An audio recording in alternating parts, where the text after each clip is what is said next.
All right, what's up, everybody? Cabana Crypto here. Got Randy Hilarski, Crypto Coffee, just for a Sunday afternoon session. There's a lull in the schedule out there in HEX land. They're kind of rare to find nowadays, but I figured just we didn't get to all the topics on Happy Hour on Friday at 5 Eastern, and Eastern U.S. is pretty much being blanketed by snow right now. I know that's not a problem for Randy.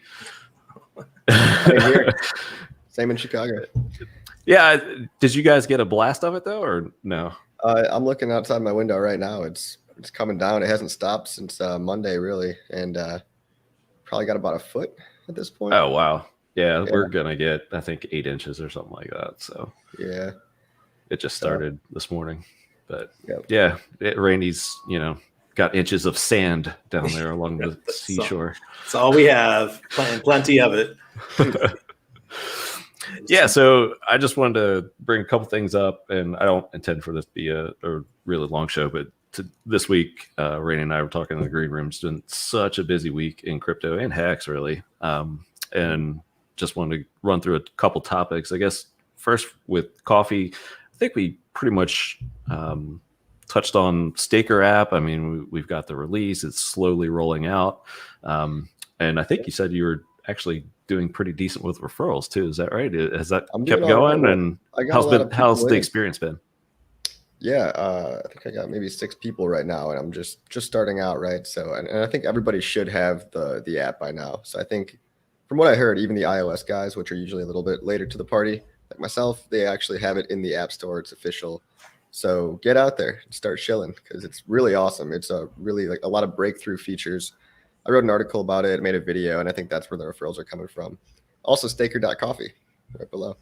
Oh, yeah. Yeah. And I put your video link in the description. It's an excellent resource for staker people.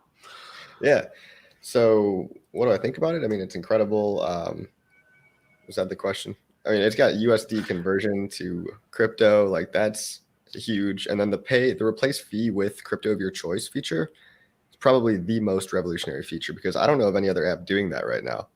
And it takes out one of the biggest pain points basically in all of crypto. Because imagine, I just bought $100 worth of USDC, put it into Staker app, and I want to just convert that right to HEX and just go stake. Well, most apps are going to tell you, no, you actually need to go buy ETH now. And you got to do this thing called gas fees.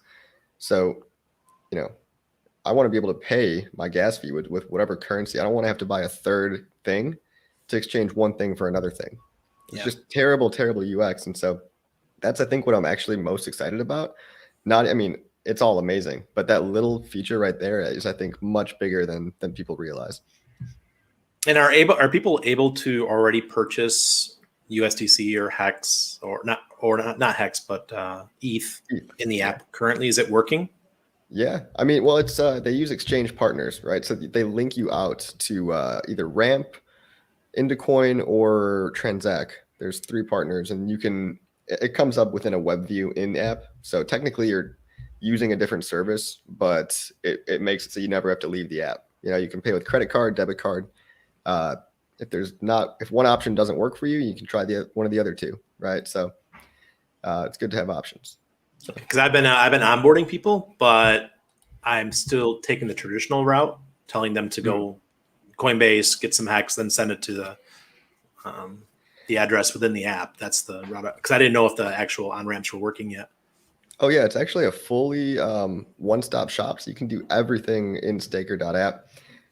I still, for people that are a little more security focused, that might have a ledger, it might have larger amounts, maybe go.hex.com is probably still better, but people are familiar with apps, and this app allows you to buy USD, swap it using 1inch, so you're always going to get the best quote, even though the best quote's always going to be Uniswap for now, but if that changes, you'll get the best quote. You can do auto laddering, so with 1 button and 1 gas fee, you can stake 12 stakes every month for a year, or 12 every year for 5 years, so that's pretty badass. Hey, Crypto Nomad, how you doing? What's up? What else does it have? I feel like I'm missing something really good. And Yeah, see, that's what I'm afraid of. Someone just said my bank locked my debit card. That's the kind of headaches that I want to avoid for people. Yeah, I've had that trying with the like crypto debit cards, like the Fold card and things like that. And same issue is like banks and crypto, man. And I see they're fighting it more and more. And I've had more and more issues with, trying out certain products like that. So I don't want that to happen with Staker, but we'll get by it somehow, I think. I think there's a good one coming. It's called that's my 3-year-old. I'm hoping for Connect Financial to launch pretty soon. They have the crypto credit cards, the first crypto credit card. And I'm going to ask Richard if we can have a HEX version. I don't see why not. It's just, our credit card will have the HEX logo on it, and you'll be able to do everything, buy your HEX straight from that credit card, that type of thing. So, awesome. And then you'll send it straight to whatever address you want to stake. So that could be another on-ramp for us. And I'm looking forward to that. They're supposed to have a huge announcement today at a little bit this afternoon. So I want to hear what they have to say. Connect.financial. I'm just going to Google that so I save it for later. That would be awesome. Any USD on-ramp is huge for crypto in general, but HEX specifically too. Yeah, and the first crypto credit card. We've had plenty of debit cards, right? Prepaid cards, that kind of stuff, but we've never had a credit card, and this one does. So looking forward to it. That's what I've been waiting on, is the actual credit card with, I guess, rewards or whatever. And using HEX, so you could keep your liquid HEX as collateral on your credit card, and they give you 50% of your as credit, and you're not actually using your HEX to pay the monthly bill. You could use USDC or USD to pay your bill, just like any other credit card, but you're just using your HEX or your other crypto as collateral. And I think and you'll be able to earn APY on it, or APR, whatever, something. I don't understand the whole credit card industry stuff, but pretty cool. I'm looking forward to it. Yeah. I might have to give this a try, download it, especially if they're releasing something today where they're making an announcement today. I'm actually doing their social media for them. They're making an announcement today. I'm just waiting to hear what it is. Oh, okay. I don't even know what it is. I haven't talked to the guys yet, so just waiting to hear from them. The social media guys, they want to avoid that leak. Yeah, we have to, man. and because the team is Anon, the founders are Anon. They're keeping it that way because it's big business. You got to be careful with this shit. And they want to. People are constantly messaging, Randy, who's the founders? Who's the team? And like, dude, I'm not telling you. I can't. I'm not losing my position with the company because of that. That does make me think that it's well reputable people, though. The fact that you can't say. Exactly. But hey, no expectations. Yeah, exactly. I think that's more of a good sign than not, definitely. Yeah. But hey, if Visa's working with them, come on. Yeah. Yeah. Max Kaiser just did a stream on DeFi. Oh, really? Well, I'm sure it wasn't good. I was going to say, I wonder how that went there, Spike. So yeah, you got to be careful who you're getting your information from. I wouldn't want to be listening to a DeFi podcast by a Bitcoin maxi. Exactly. Right. Consider the source there. What else did I wanted to get to? So yeah, again, just like such a busy week in not just crypto, but the traditional finance world. And I guess we can bring this one up. Randy, you mentioned in Green Room silver, and I haven't followed this too much, but is that the next potential play that we're going to see this week? Is a potential squeeze that's being talked about? They talked about it a couple of days ago that silver is one of the most shorted markets in the world and has been for decades. Some people have said, the traditional silver to gold ratio is 10 to 1. The price should be 10 to 1 because that's what it is in the ground. So for every 10 ounces of silver, there's 1 ounce of gold. So logically, you would think because they're both hard asset money that the numbers should go back to 10 to 1, but they've been at 60 to 1 for a long time. So 60 ounces of silver per 1 ounce of gold. So there's this rubber band effect that once the shorting stops, that silver will snap and it'll come right back to the 10 to 1 ratio. That's where I come from, the gold and silver world. Before I got into crypto, that's what I did. And I'm super excited about it. My family is heavy silver. We've been heavy silver for years, expecting this to happen sooner or later, and it is here. And now Wall Street Bets is saying, hey, guys, the biggest short in the world is silver. So this thing could absolutely rocket. Bullseye. Yeah. Even though I'm 100% crypto now, I don't no longer hold metals. You know, Same. I I did. I had a nice little stack of gold, and I converted that to crypto at the first high of gold. I want to say Marchish or whenever that first COVID run happened, and so thankful I did. I couldn't. I had to sell all my stuff before I left Panama, so we got rid of everything because Mexico does not allow you to transport metals into the country. So another reason why crypto is so awesome that nobody can stop you. You just cross the border and you just log in, and there it is. Woohoo! Yeah, I didn't even think about the physical aspect and you going across the border. Yeah. Wow.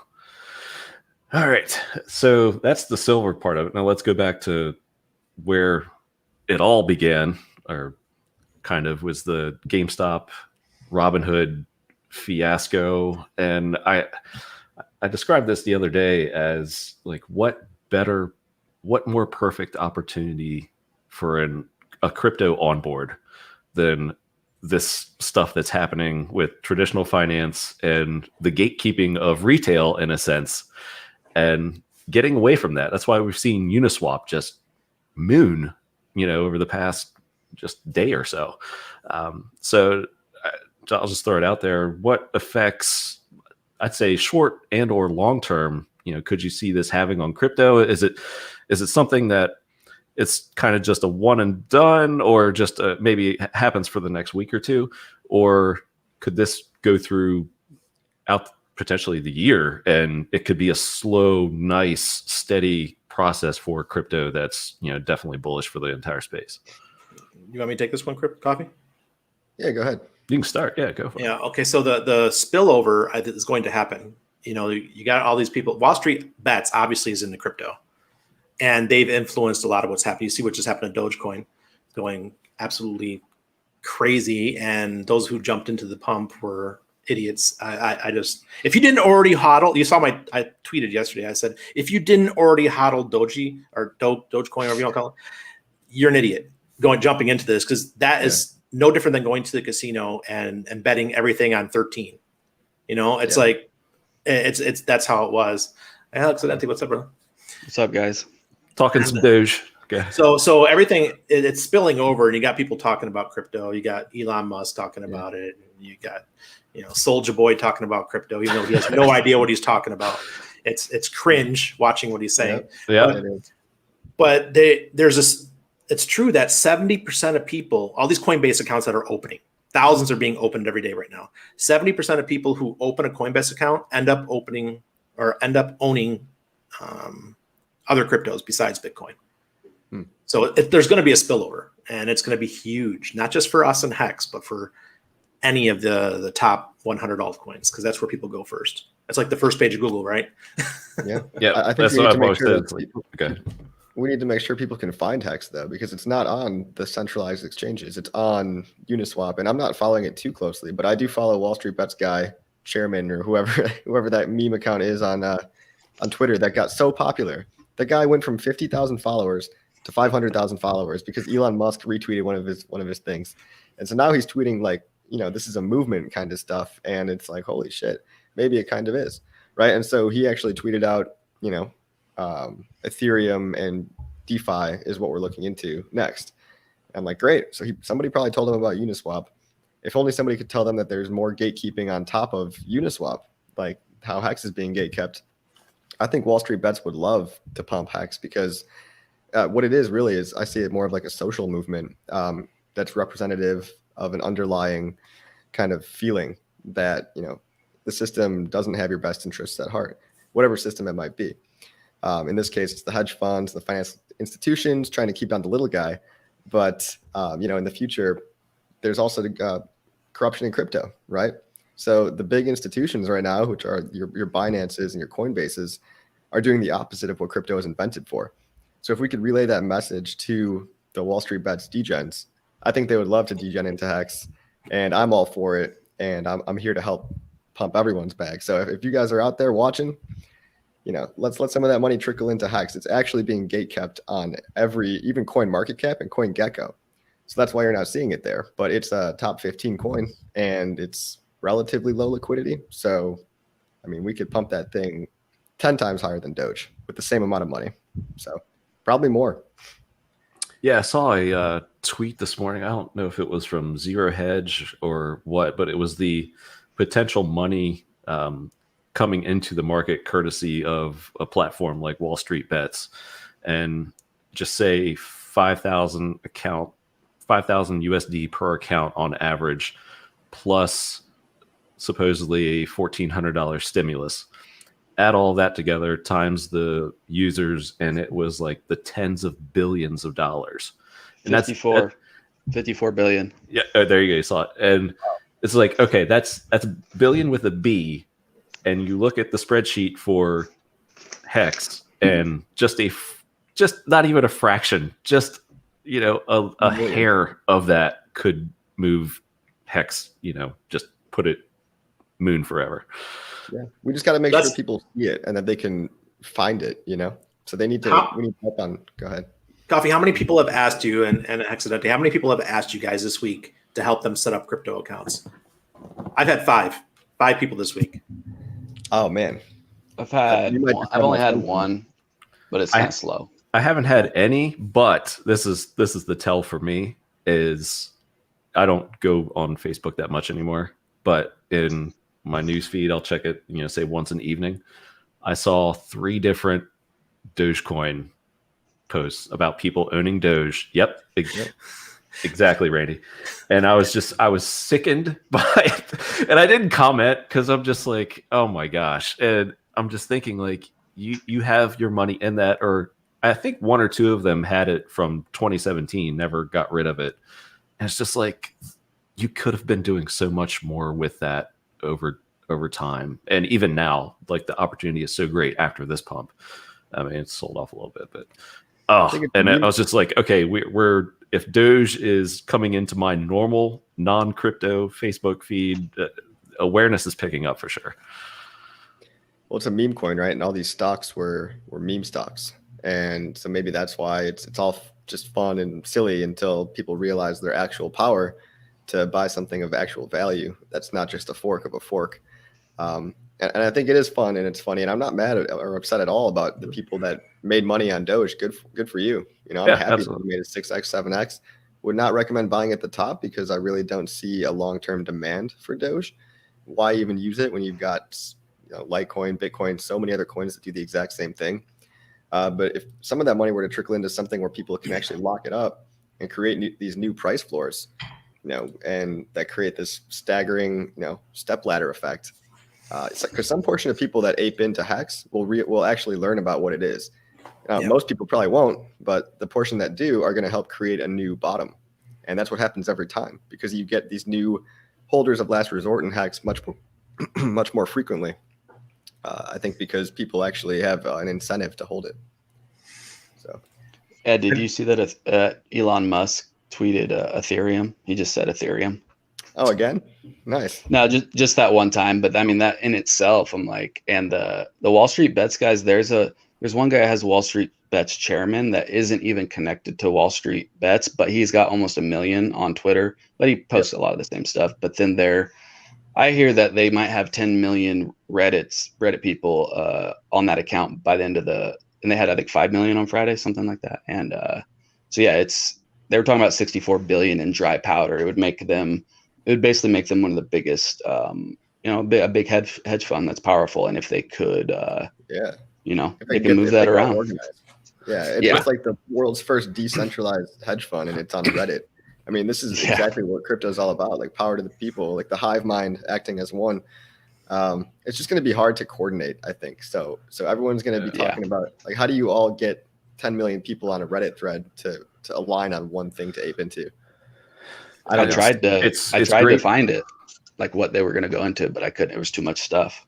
Yeah. It's great for crypto, but not traditional markets. And what I fear, coming from traditional market background, is, hedge funds blowing up isn't the best thing. And if you get one of the big entities, getting sunk by this. It's not good for the overall system. I get the angle, and power to the people, and that's what crypto is for. But I do like to think of the other side, and it's like, okay, be careful what you wish for, because if you send one of these things and somebody has not just a short but a leveraged short, and it's not a Melvin Capital, which nobody's ever heard of before this week, but I mean, if you start getting into the bigger players, that can have some serious ripple effects throughout the financial ecosystem. Great for crypto. I'm just saying, in terms of traditional markets, well, I think let them fail, and I don't think you should be shorting anything anyway. As a retail investor,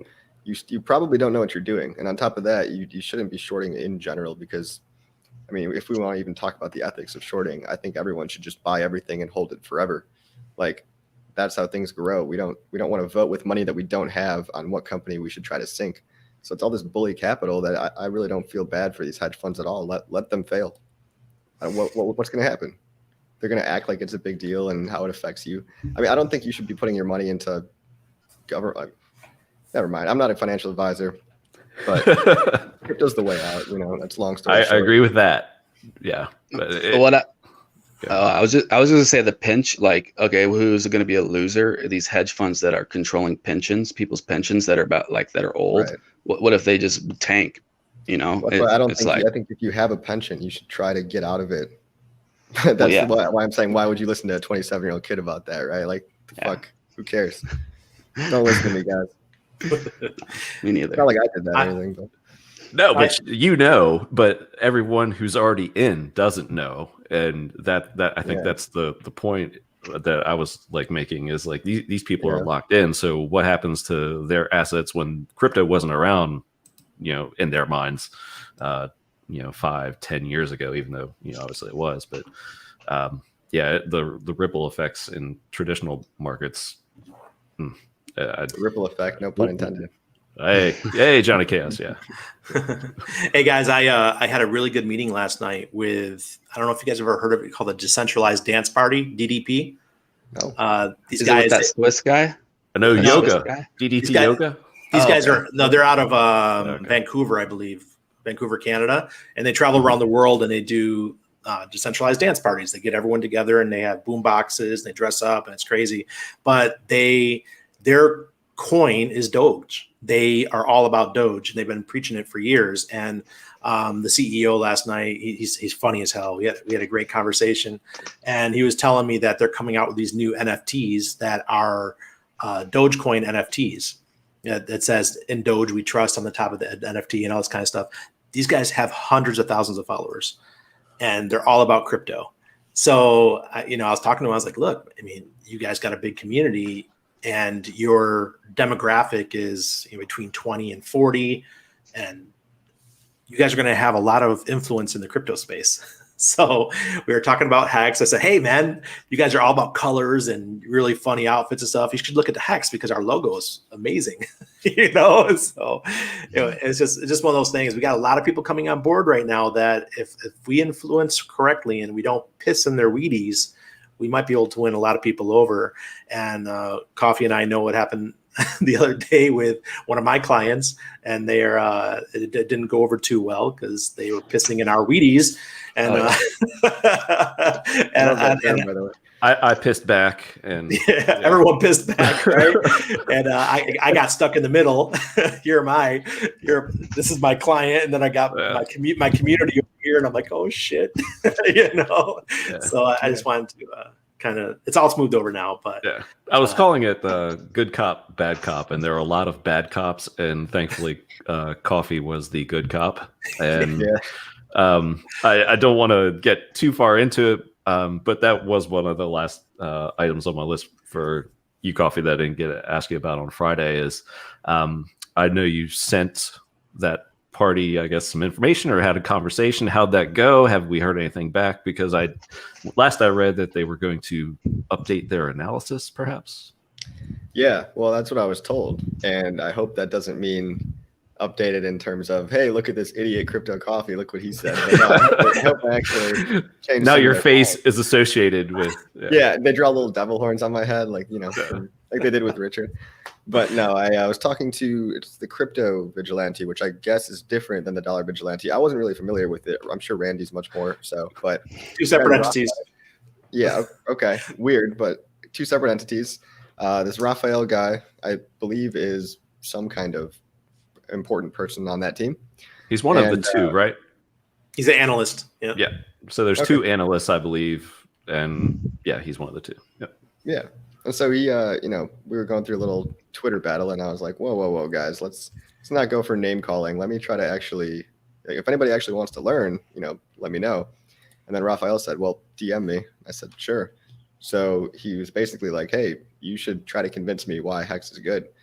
And I was like, first of all, he seems like an actually open-minded person because he actually wanted to hear my argument. So thanks for being open-minded. And I just wrote up a whole freaking page-long essay about, because it's so hard to just explain why HEX is good in one sentence. But I wrote a whole bunch of bullet points for him, sent him it over. He was very interested, and I don't want to say he changed his mind, but I think he was genuinely appreciative because from what he told me, he was very thankful that I was able to give that perspective. And I could tell that he was rethinking his stance because he had never heard the arguments that I laid out before. He probably had only heard things from the other side or, the uneducated side. So he mentioned that after, if there's anything else I wanted to tell him, like now's the time. And so I sent a couple more paragraphs over and he read through them all. And so I hope he's equipped with all the knowledge that he needs to make a well-informed article. Whenever that's coming out, I don't know, but tonight. Oh, nice. Yeah. Breaking news. So, it's either going to be good or terrible. So that's how I see it. Maybe he'll write a very middle of the line article. But I would take that. I would take it. Yeah, I would. But I just hope that it ends up with some kind of a positive spin. Like, hey, this is a thing. The origin address is real, but this is why it's not bad, or something along those lines. And did you get into that in your discourse? Yeah, because I know that that's really the only argument against HEX. So I made sure to drill into that first, right? That was one of the first things I talked about, is that tragedy of the commons is a real thing. If you do give equal coins to everybody, no one's incentivized to see the project do well. Look at any founder of any coin, look at any company, look at the centralized ownership. It doesn't imply technical centralization. It's just some people have more money than you. So this is actually a good thing because the people with the least money have nothing to lose, right? So you need people with skin in the game. And if anybody understands how basic psychology works and how this is true with any other coin, the Ethereum Foundation owns untold amounts of Ethereum. Satoshi owns 1 million Bitcoin. Yeah. It's getting upset about that is hypocritical, I believe. So, and there's a reason that this works in every other coin that is around today.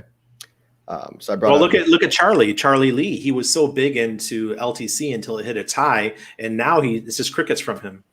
Yep, and LTC is not. I mean, the community hasn't really been the same since then because your leader is not even invested in his own project. I want my leader to be heavily invested. If you or at have least think without Right. certainty. Yeah. And that was one of the things you had posted, Coffee. I think it was a while ago. Maybe you could send it to me. It was the percentage amount of centralization in all the other coins. And whenever you notice, oh, wow, almost all these coins are centralized economically. Yeah, go look at Chainlink. Go look at any other of your favorite token. Just go to Etherscan and go to Etherscan, top tokens, filter by, and click into them and look at the top 10 addresses. Chances are the top 10 addresses are going to hold over 60% of the coin. But Exactly. I mean, that's the argument that I drilled home. And then of course, all the good stuff after that, like the really good stuff, like the interest rate and all that. I told him everything that I think he should need to know. I also know that, I assumed because they are a anarchist channel that they'd be interested in privacy. So I made sure to mention Hex NATO and said, hey, if you're into privacy, because I know he's a Monero fan. So I was like, hey, we have that. It's on Ethereum now. And we've got 2000 TPS with ZK Sync, all the little features that could potentially be attractive to somebody, whatever camp you're in, better for the environment, all that kind of stuff. I would think Mr. X, who's the other guy, would be into those tech specs because he's done actually disclosure, subscribed to that publication for a while, and I thought his analysis of Bitcoin was great. I didn't agree with some of their portfolio allocation, or actually a lot of it. I thought they could have had way more Ethereum, but hey. And I wish they were more open to HEX. But if this is part of the process, right? Not everybody's going to be like, oh, cool, I get it, we're in. So, opening this dialogue at the minimum is a positive, I believe. Yeah. And I've been pushing the whole Ethereum thing for a while now. And even because, I'm personal friends with Jeff. So constantly bombarding him with HEX stuff. He still hasn't purchased, but I tried, so I can't, if it goes up, he can't say that he didn't know. Right. So he originally knew was back in March when I told him, look, man, you need to, do your, what's it called? When you got your free HEX for the Bitcoin, the snapshot. Free claim. Yeah, your free claim. So I initially told him then, he didn't do it. So, and that was before the whale wick. Yeah, absolutely. Yeah. It was. Yeah. So man, you could say, hey, from the bottom, I've been telling you. And it's still, not too late. Price is coming down. And I was just talking about this the other day. While the price is coming down, the stake percentage since post big payday keeps rising ever so slowly. So people focus on that price and it's like, oh, what's wrong with HEX? And I actually think we're going to see an overall crypto dip before we have the next leg, not talking HEX. So I think, before that March 15th goalpost of Mr. Whale there, I think it's still maybe the last best time to accumulate HEX, not financial advice. This is a theory of mine. So I looked at the staking percentage. It looks like it's going up about 0.01 per week. Does that sound right? Or is it 0.1? I think it's 0.1. Well, close to. I'd say 0.5-ish. I want to say after. Does anybody know here what it was right after big payday? I think it was like 9.45. Yeah, okay, exactly. Yep. So now we're at 9.8, and it's so steadily been going up, and it takes a lot of HEX to move that. So that's a great measurement, and people might be tired of hearing me say it, but I keep looking at that and mentioning it because yes, HEX price has come down, but that staking percentage, that's what you want to see go up, and that's where it's at. And when we get a price move, that's going to go up even faster, I think. Randy, I was going to ask you if you ever met that. I don't know if you watched the stream the other night, but that guy CJ came on, I think with Rogue Money or Rogue News. They got like 100,000 on their news channel, but he's got, I think, 10,000 on his. He's a DJ or the host, but yeah, he came on and asked him on Discourse Syndicate. Have you ever met that guy? Never in person, but I've been following they used to do blogging.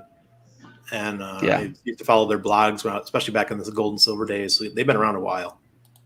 Mm-hmm. Yeah, he really liked, like, once he had all the typical questions, and like the first thing he does, he goes to CoinMarketCap and he's like, "Oh, I found it. It's like whatever 200." And it's like, "No, go to Nomics." He's like, "Oh," and then questions of utility, and then he's like, "Oh wow, I really want to know more about this." He had legitimate questions and we answered them, and now he's wants to do like another interview and stuff. So it's really cool. Yeah, I watched the stream, and I'm glad Crypto King was on there as well, because he's the one who brought on a lot of these types of people.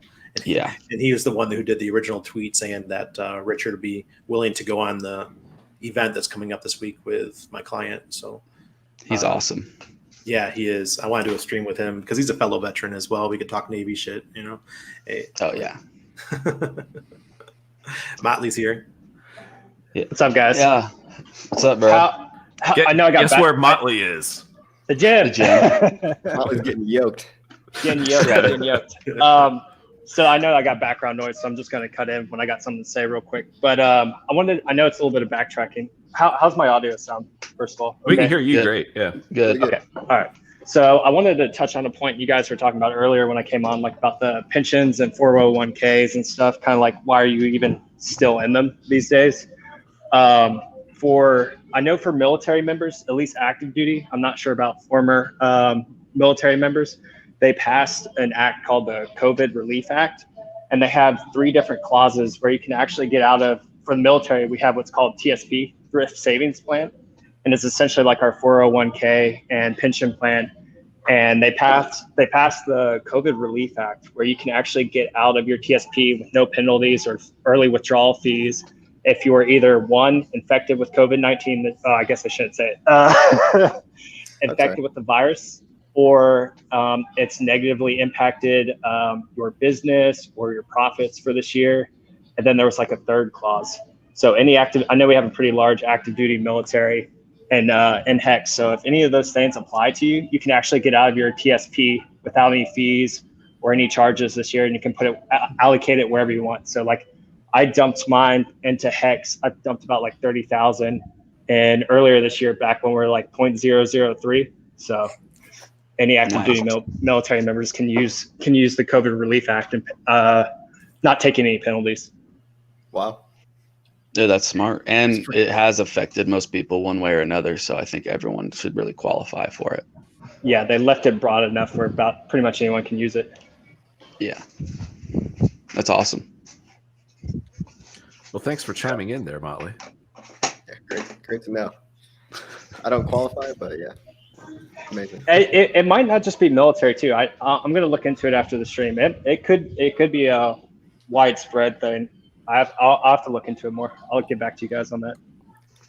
Because I have a 401k for my career job thing, so it's just in the normal like S&P 500, but right, whatever, it's just sitting there. I'd rather have maybe having Grayscale or something if I had the option, but I'd rather pull it out completely. I'm gonna look into it, see if a private person can do it. Yeah, just look up COVID Relief Act and see if it applies to non-military members as well. I'm not sure. All right. Will do. Awesome. Thanks, Motley. Yeah, thank you. He's going on mute again, so I'll pick back up. Yeah, that was pretty much most of my quick topic list. Any other industry thoughts, emotions, feelings out there? Well, I think things are getting exciting. I just wrapped up the DeFi bench. They just had their ITO, and it just wrapped up about 21 minutes ago at 1 p.m. Pacific time. And it was quite exciting. I had no idea that people would still invest like that. These guys are out of Europe. They got a DEX launching with Euro license and mining NFTs, some really cool stuff. So I actually got into it. My friend Mike he's the CEO. And I thought that, no, there's no way this is going to be successful. I thought that style raise was done, and people are still going in, and it was just like super exciting to watch. I thought that part of crypto was in the past in 2017, but now you just have to be way more professional. There's no more this setting up a website and just people sending you thousands of ETH. It just doesn't work that way anymore. So they've got funds behind them. They got all kinds of stuff like that. So it was a lot more professional. I'm just happy to see that crypto's getting exciting again. It's just this year's guys, we're not going to get much sleep. I'm here for it. I certainly hope so. And it's these dips which we might start seeing here. I don't know. I just checked, I guess, a little bit ago. It looked like we're kind of on this fake descending triangle. Kind of. I think it's actually going to break to the low side. Not financial advice, just an opinion here. And we could get one more dip before, say, the next, But what about the possibility? Okay, Canada just announced that they're closing all travel. All this CV stuff is happening. The U.S. has now announced that you're not going to be able to travel, to Mexico anymore without getting the testing. When you come back, you're going to have 14-day quarantine. You have all these things. So it looks like the government has decided in all their wisdom to shut back down. So when is the stock market going to do just like they did last March when everything took a huge dump and Bitcoin went with it? Is there another opportunity there? Is it possible that this could happen again? I don't think so, but perhaps that's why it will happen. But I think the more inherent risk is right now is the whole Wall Street bets thing, not just them, but a potential, hedge fund blow up in a big one if this stuff keeps going, because as Hexidente pointed out, I was trying to remember the number, tens of billions. It was 64 billion potential new capital could be honed in and pinpointed at an area. And, you know, Wall Street has their idea dinners. So it's when, you know, groups of, you know, people from powerful hedge funds get together, they discuss what investments they're going to make, and, you know, they pile in a sense, as, you know, much as they can. But you have all of retail, and, you know, you have the research out there. Chamath was pointing this out. It's like CNBC in his interview, I think it was on Friday, he's like, don't underestimate the retail investor. It's like the tools are there for them to do their research now more than ever. And they're just dismissed by CNBC, traditional finance, Wall Street, hedge funds.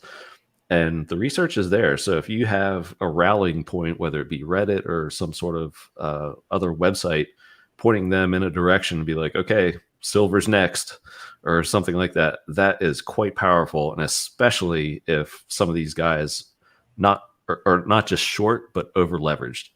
And Chase is the largest shorter of silver. Chase Manhattan Bank. Yeah. By far. That to me is more scary. Morgan. Yeah.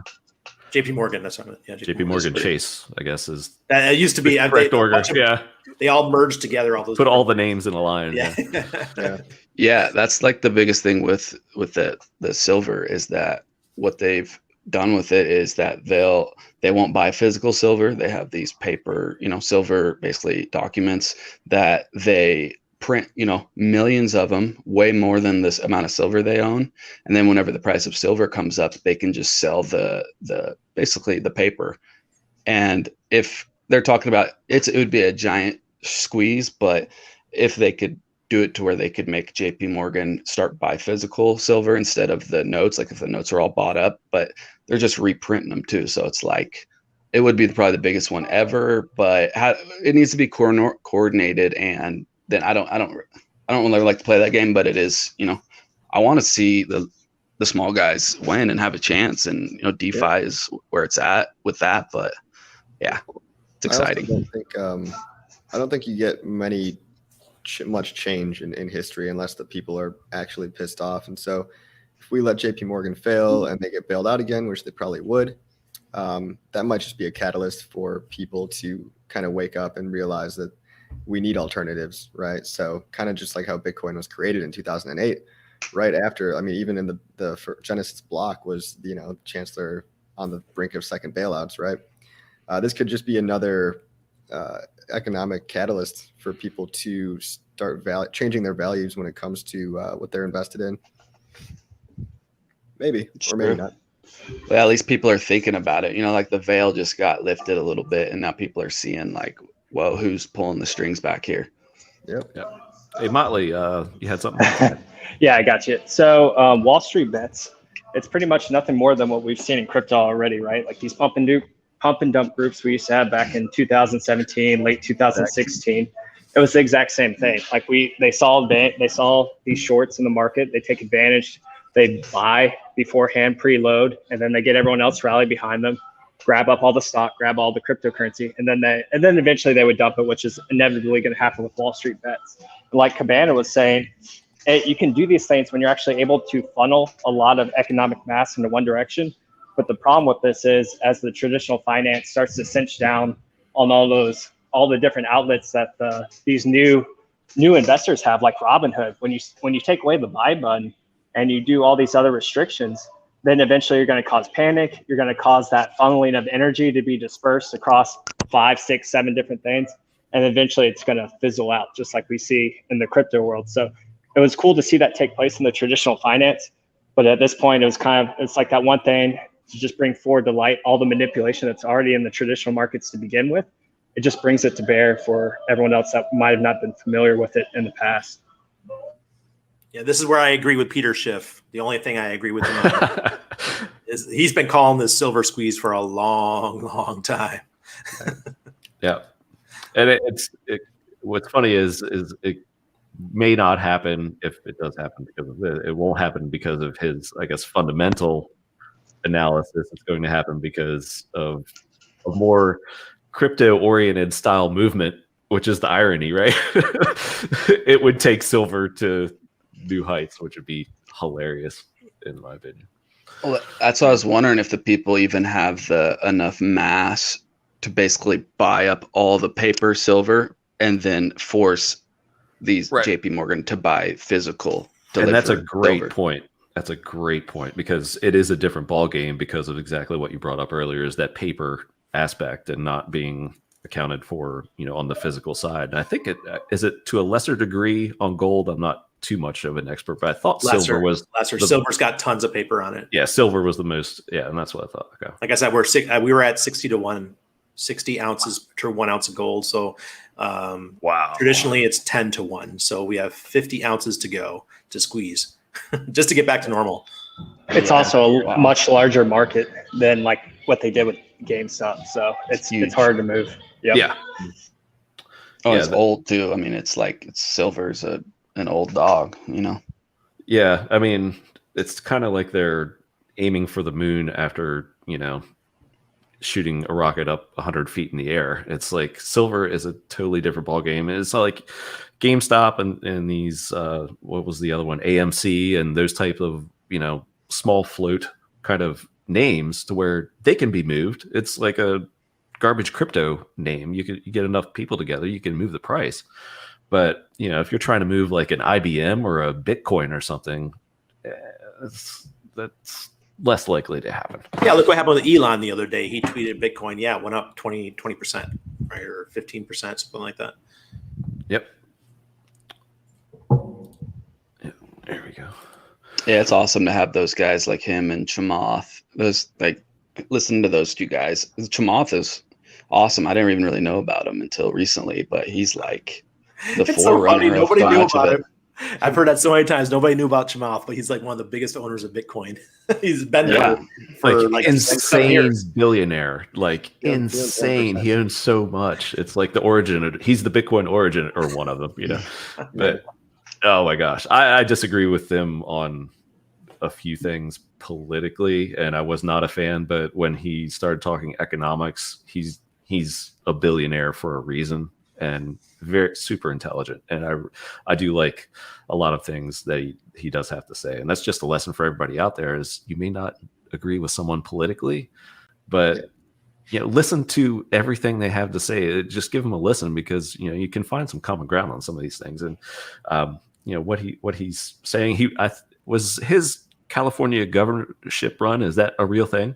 I believe so. Okay. I don't know. I saw him put that out there this week, and he put down just like a one-sheeter of what he's for. And I'm like, okay, if you're California and you're a voter, how could you not want these things, especially with what you got going on now? I have to say, this is the same thing with Richard. Like for me, I just judged him right in the beginning because of the top hat and the Louis Vuitton. And I'm like, this is not my type of guy. I don't really want to listen to him. And then I watched the video where he's doing the presentation about HEX. I did that like end of November last year, in 2019, I mean. And that's why I get in on day one, because I sat and I said, okay, Randy, shut your mind up. Just listen to this. And I did. And changed my perspective. So that just shows you how it works. Yeah. Yeah, it's really good. Go ahead. Chamath is what he's known for too, is similar to what Richard does, which is really just calling out bullshit when he sees it, right? And I think that's what resonates with everybody, no matter who you are, no matter what side you're on. One of the things Chamath has been doing is like his narrative about what's really happening in Silicon Valley with the VC money, and how VC is essentially a Ponzi scheme, because you're just going from funder to funder until your pizza tracker app gets absorbed by Facebook.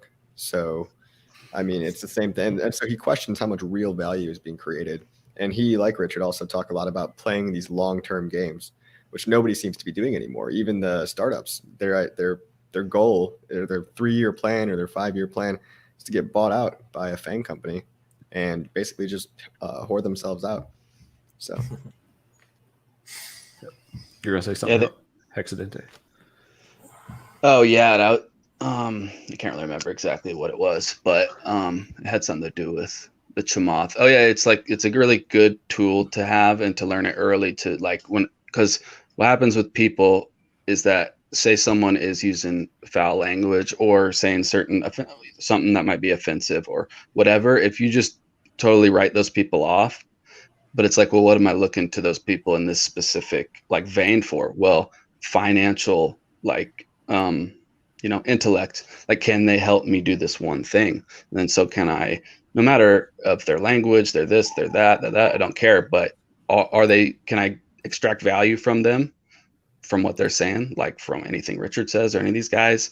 And yeah, we don't have to be best friends, but can I take that value that they have, which it's there, and then apply it to my life? But a lot of people hear it, say, no, I don't want to hear that. It's too whatever. And then they miss out on what they could have had to learn. Yeah.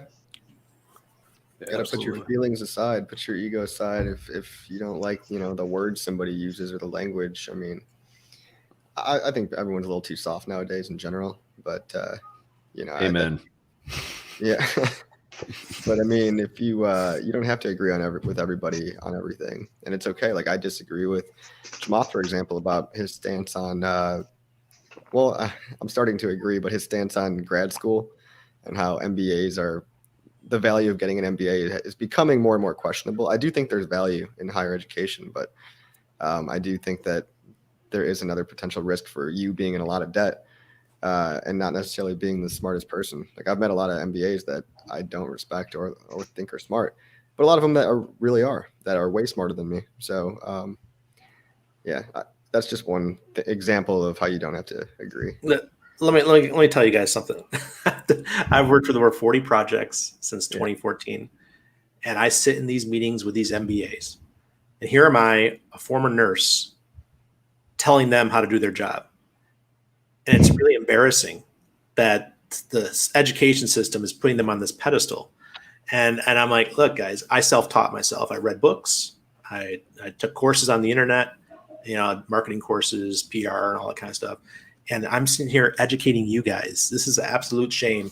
So when I get messaged on LinkedIn and someone says, hey, Randy, can we have a talk with you? I roll my eyes. I'm like, oh, here we go again. I'm going to have to educate some people that went to university a lot longer than me. So yeah. I think part of it too is what I see in my day-to-day with a lot of these people, from academia, is that they can be less effective in reality. And I'm really not trying to say it's a bad idea to get an MBA. Like I said earlier, there's a bunch of super genius, effective people that come from the same academic institutions. But I think the language that they all speak can sometimes hinder them from being more direct and to the point. So when my company was smaller and more startup-like, and it's over doubled in size in the past 3 years, it was a lot more easy to get things done. And now I feel like people cover up their intentions with this business speak, which Circle talk is what I call it. Back with you on that, Randy. We'll table that and send an email out.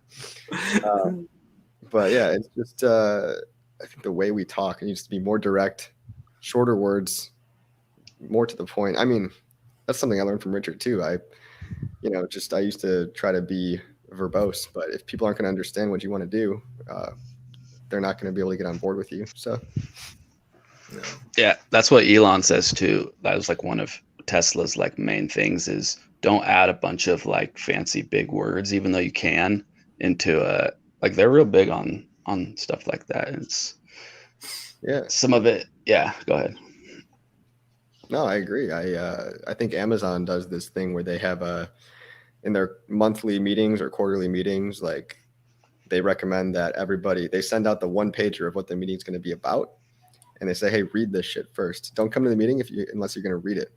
And then everyone has to. And so everybody knows exactly what the topic is about when they get there, and they can reach a decision that much faster. So that's part of the culture at Amazon. And I think that's why these companies are able to be so effective, is they're not bogging themselves down with circle jerk kind of masturbatory talk. Yeah. What if we had you go into a meeting and you have two versions of your presentation? You have your no bullshit presentation and you have your verbose one. And after a while, I think people are gonna be like, okay, get rid of the verbose one. We just want to, so you slowly transition to let's get this shit done. Yeah. Well, and as a consultant too, like I am often told to be more like that because that's just the world that I'm a part of. Sometimes people want to hear the business lingo, right? Sometimes I get feedback on my decks like, hey, slap some more big words on that bad boy. We're trying to get $1 million client here.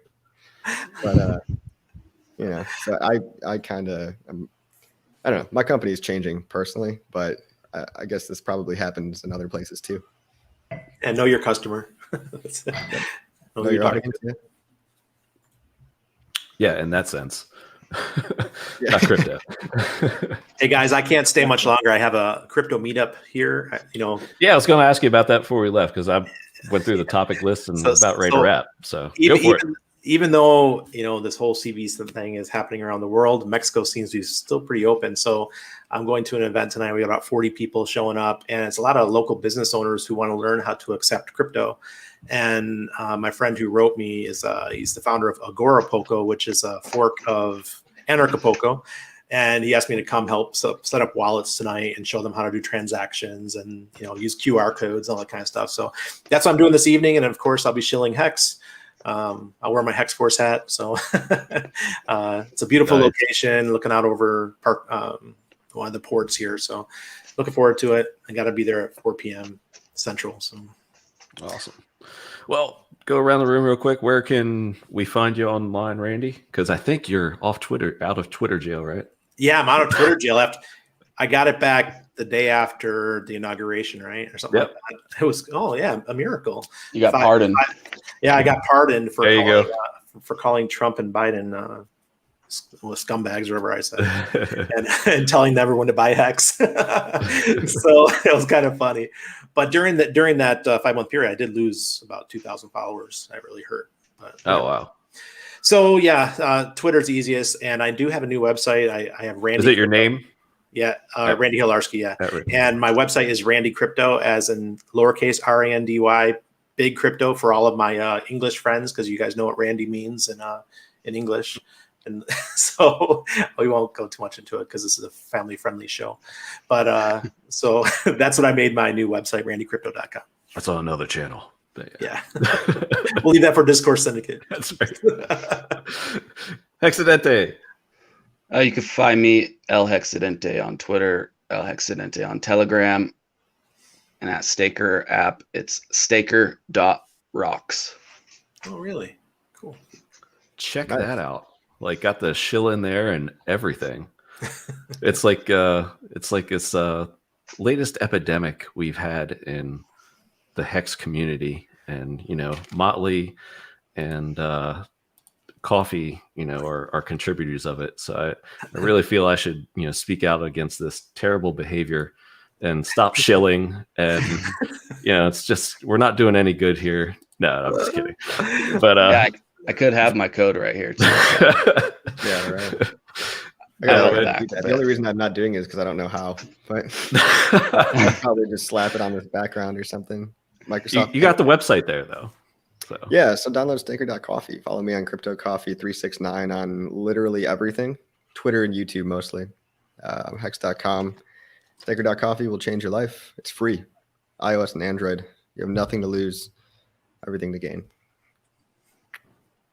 That's right. Coffee's a valuable asset to the communities. Really, I learned a lot from all you guys. So thank you.